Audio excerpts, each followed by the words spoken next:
buat channel YouTube Satgas NTT Peduli. Selamat bergabung dengan kami di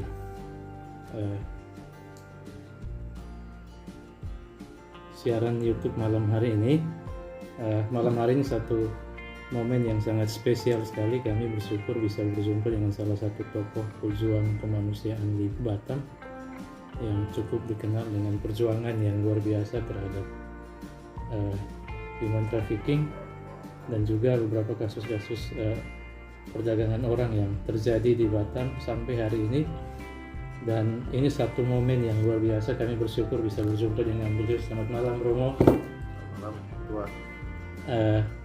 Bersyukur malam ini bisa jumpa dengan Romo, dan ini satu kesempatan yang sangat langka, berharga bagi kami, dan terima kasih untuk waktunya. Romo bisa memberikan waktunya untuk memberikan statement di YouTube Satgas NTT Peduli.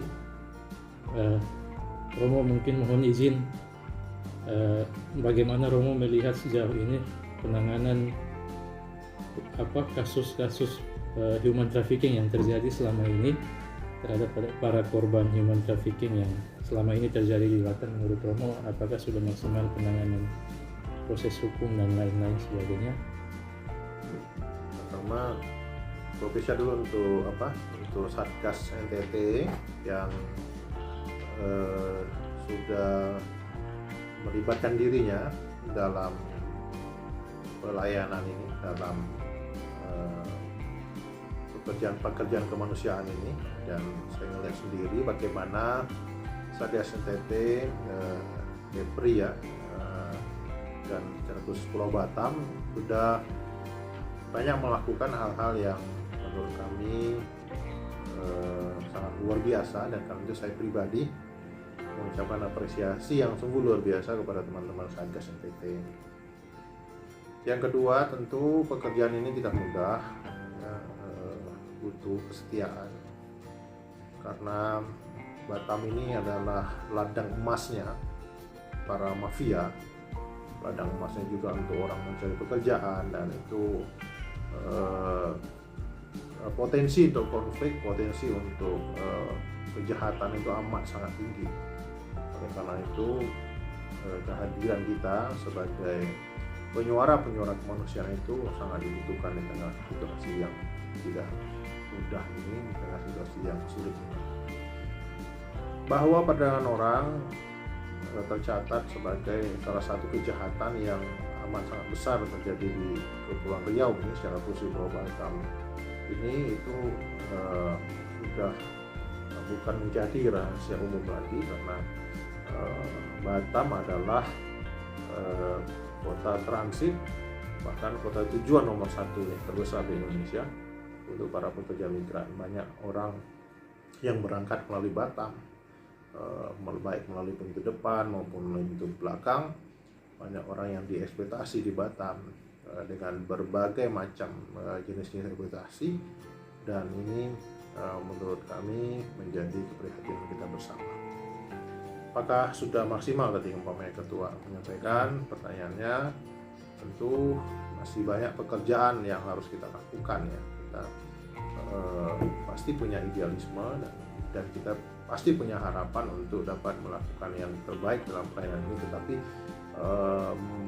kalau dikatakan maksimal, tentu saya berani mengatakan belum maksimal. Berarti banyak kekurangan kita di sana sini yang masih perlu kita perbaiki.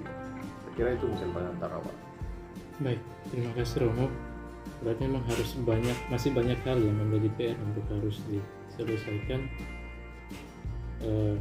berkaitan dengan perdagangan orang ini sendiri. Nah, Romo, mungkin berkaitan dengan hal tersebut, baru-baru ini kan terjadi beberapa kali, walaupun memang pemerintah sudah mengeluarkan aturan untuk menutup segala pintu masuk jalur ilegal yang dipakai untuk keberangkatan TKI ilegal, tapi itu masih saja terjadi, dan bahkan masih ada kapal yang tenggelam, bahkan banyak juga korban jiwa. Bagaimana Romo melihat ini? Ya, pertama menurut saya kita prihatin ya, karena kejadian ini terus berulang, dan yang paling membuat kita prihatin adalah banyak korban yang berjatuhan dari peristiwa ini, dan itu sebenarnya sangat sangat membuat kita sangat bersedih hati ya. Tetapi tentu saya sering mengatakan perlu memang investigasi secara menyeluruh ya. Kita harus cari tahu ini sebenarnya penyebabnya apa, bagaimana ini bisa terjadi, dan mengapa selalu berulang-ulang. Karena itu harus ada pemerintah secara khusus harus menginvestigasi ini dengan sangat serius ya, sehingga kejadian ini tidak terulang lagi dan kita bisa meminimalisir kejadian seperti ini. Nah, kalau penilaian saya melihat memang ada banyak hal yang melatar belakangi orang berangkat melalui pintu belakang. Dan kalau saya secara sederhana melihatnya memang ada masalah sebenarnya di pintu depan yang membuat kemudian orang akhirnya memilih dengan segala macam resiko dan mungkin tahu juga resikonya untuk lewat melalui pintu belakang. Mengapa saya mengatakan demikian? Karena saya menilai memang pintu depan itu kebanyakan memang harus dilalui dengan proses yang rumit ya. Jadi tata kelola pemberangkatan kerja migran Indonesia itu kadang-kadang harus melewati, bukan kadang-kadang tapi sering sekali harus melewati proses yang amat sangat rumit dengan biaya yang sangat besar. Oleh karena itu orang akan memilih cara yang lebih gampang, dan itulah kerumitan yang ada di pintu depan dibaca oleh para mafia, kemudian ditawarkanlah kepada mereka mau berangkat ini agar mereka bisa melewati pintu belakang. Nah, ini menjadi tawaran atau pilihan yang kadang-kadang menjadi lebih mengiurkan daripada harus membayar mahal dengan waktu yang cukup lama dan bertele-tele di depan, pengeluaran segala macam. Mereka berani untuk lewat pintu belakang, tentu dengan segala macam risiko. Nah, oleh karena itu kalau saya sih sederhana sih mikirnya, ya perbaiki aja pintu depan ya. Buat pintu depan tuh nyaman orang berangkat untuk mencari pekerjaan.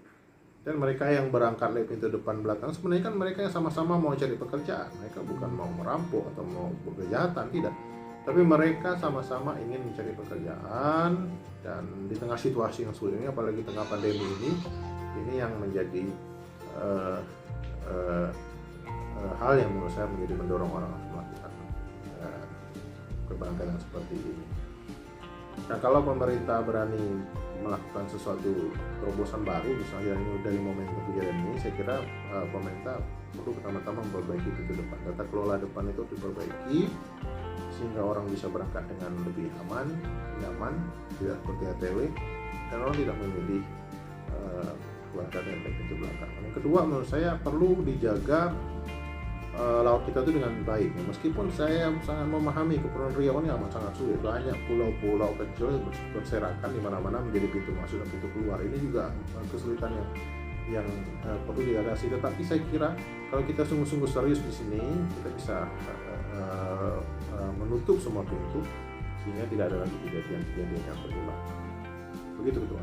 Baik, terima kasih Romo. Baik Romo. Jadi harapan kita bahwa kiranya pemerintah bisa mendengarkan ini, dan segala birokrasi yang mungkin begitu sulit, bahkan biaya yang sangat-sangat besar dibutuhkan untuk orang harus lewat pintu depan, ini bisa menjadi perhatian pemerintah untuk mungkin bisa diperbaiki.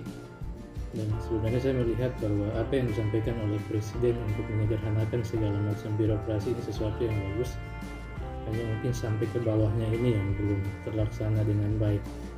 Nah, satu hal lagi ini Romo, saya melihat bahwa dari hampir semua data yang kami lihat selama ini, ada jumlah tenaga kerja yang berangkat yang paling banyak itu dari NTT, dan rata-rata itu berangkat dengan cara yang ilegal, Romo.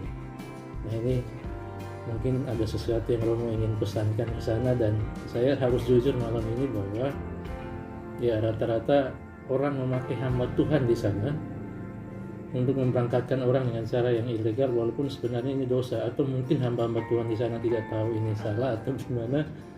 Mungkin mohon pencerahan dari Romo malam hari ini. Ya, kalau menurut saya begini ya, setiap orang itu punya hak untuk bekerja di mana saja, berangkat ke mana saja, sebenarnya mereka punya hak, dan itu hak asasi orang, kita nggak bisa melarang ya. Tetapi ya, setiap orang juga berhak dan seharusnya ya diperlakukan dengan baik, dilindungi keinginannya itu dijaga, minimal seperti inilah sederhananya. Kalau pemerintah nggak bisa menyediakan lapangan pekerjaan kepada bangsanya atau rakyatnya, ya minimal dia bisa memberikan perlindungan bagi rakyat, kan sederhana seperti itu. Kita tahu ada kemiskinan, ada kesulitan di NTT, katakanlah seperti itu. Kemiskinan yang akut, pendidikan yang lemah, ya, dan rata-rata dari data yang kami miliki para korban yang transit atau kemudian kita tangani di daerah transit ini, mereka adalah orang-orang yang secara ekonomi memang sangat susah. 80% mereka yang berangkat itu adalah karena kebutuhan ekonomi, dan ini yang menjadi saya bilang alasan terbesar mengapa mereka kemudian meninggalkan kampung halaman dan berangkat dengan segala macam risiko. Itu yang pertama saya lihat. Nah, oleh karena itu tadi mengapa NTT menjadi jumlah terbesar. Nah, saya kira pertama memang ada banyak kesulitan, ya. Ada banyak kesulitan di sana dari sistem, saya katakan dari segi ekonomi, pendidikan, dan mentalitas yang sulit, dan itu perlu kajian yang betul-betul serius. Dan tentu harus ada solusi yang kita pikirkan. Nah, kalau sekarang sih saya melihat nih persoalan ini sebenarnya persoalan tidak mudah, Ketua. Jadi kalau kita berhadapan dengan persoalan sosial ini sebenarnya tidak seperti kita makan nasi lapar kemudian kita makan dan kemudian kenyang, tidak bisa. Persoalan sosial ini ada banyak hal yang tidak bisa kita sederhanakan, nggak bisa. Saya tahu sekali ada banyak persoalan yang tidak mudah, tetapi kita bisa meminimalisir, ya, mengedukasi terus menerus, jangan berhenti, mengingatkan masyarakat kita, para pastor, para pendeta, itu ya kita harapkan bekerja di dasar akar-akar rumput dan segala macam dilakukanlah. Kita ingatkan masyarakat kita warning orang-orang muda kita supaya jangan terjebak dalam perdagangan orang dan segalanya, atau kita latih mereka atau kita siapkan mereka dan segala macam. Saya kira kita nggak bisa lagi berdiam diri dan kita nggak bisa lagi hanya sekedar mengucapkan belasungkawa, tapi kita memang harus bergerak keluar, harus memang melakukan sesuatu untuk menghadapi mengurangi kejahatan kemanusiaan ini, harus melakukan sesuatu untuk memberi sedikit solusi misalnya di tengah kerumitan ini, dan harus berbuat sesuatu memang dari tempat kita, tidak lagi hanya sekedar bicara dan berteriak dan sebagainya. Atau lebih sederhana sebenarnya kalau mau dibahasakan dengan bahasa sedikit puitis misalnya, lebih baik memang menyalakan lilin daripada mengutuki kegelapan. Ini rumit banget, Ketua, rumit banget, tidak seperti segampang mungkin kita menyederhanakan, nggak bisa. Ini pekerjaan bersama yang harus kita lakukan. Ini pekerjaan tidak hanya pemerintah, ini pekerjaan kemanusiaan. Semua orang harus terlibat dalam pelayanan ini. Baik, terima kasih banyak Romo untuk semua yang sudah Romo sampaikan malam hari ini. Teman-teman sahabat Satgas NTT Peduli, channel YouTube Satgas NTT Peduli, mungkin tadi kita lupa berkenalan dengan beliau. Mungkin di akhir ini saya akan sampaikan, kita akan berkenalan dulu sebenarnya. Nanti karena orang sering berkata bahwa tak kenal maka tak sayang, ini mungkin mohon izin Romo bisa memperkenalkan diri sebelumnya, karena kayaknya banyak yang belum kenal Romo, tapi ada begitu banyak juga yang sudah cukup dan sangat familiar dengan Romo. Baik, saya Romo Krisantus Paskalis Saturno, saya biasa dipanggil Romo Paskal. Saya seorang imam Keuskupan Pangkal Pinang, dan saya ditugaskan oleh Bapak Uskup untuk bekerja di Komisi Keadilan Perdamaian Pastoral Migran dan Perantau, dan saya tinggal di Sekupang, di kantor kami di Sekupang, dan kami dalam hari-hari saya mendampingi para korban, tinggal bersama dengan korban. Juga saya menjadi mitra juga dari Satgas NTT tentunya, dan juga teman-teman jaringan lainnya. Saya kira itu, Ketua. Terima kasih banyak Romo. Mungkin untuk Bapak Ibu ketahui bahwa selama ini Romo Paskal juga sangat banyak sekali membantu kita ketika kita berhadapan dengan kasus-kasus human trafficking, yang baik itu yang mungkin agak ringan, bahkan sampai yang paling berat sekalipun beliau juga sangat membantu kita, karena ada begitu banyak kasus yang kita alami. Seperti saya sampaikan tadi bahwa hampir presentasi terbesar itu dari NTT, dan itu semua rata-rata bermasalah di dokumen, bermasalah di berbagai macam. Jadi akhirnya harus terlantar, banyak yang terlantar, banyak juga yang akhirnya mengalami hal-hal yang di luar dari batas-batas kemanusiaan. Itulah yang ditangani oleh beliau sampai hari ini, dan berharap ini sesuatu yang malam ini memberikan pencerahan bagi kita. Dan ini mungkin bagian yang pertama, mungkin kita akan jumpa lagi dalam part berikutnya, part 2 dan seterusnya bersama beliau, karena ada begitu banyak ilmu yang berharga, bahkan hal-hal yang penting yang bisa kita dapatkan, karena beliau sangat vokal khusus untuk human trafficking dan kegiatan-kegiatan kemanusiaan lainnya. Selamat malam Romo, terima kasih banyak untuk waktunya. Terima kasih banyak. Sampai jumpa lagi. Siap. Tuhan berkati. Betul.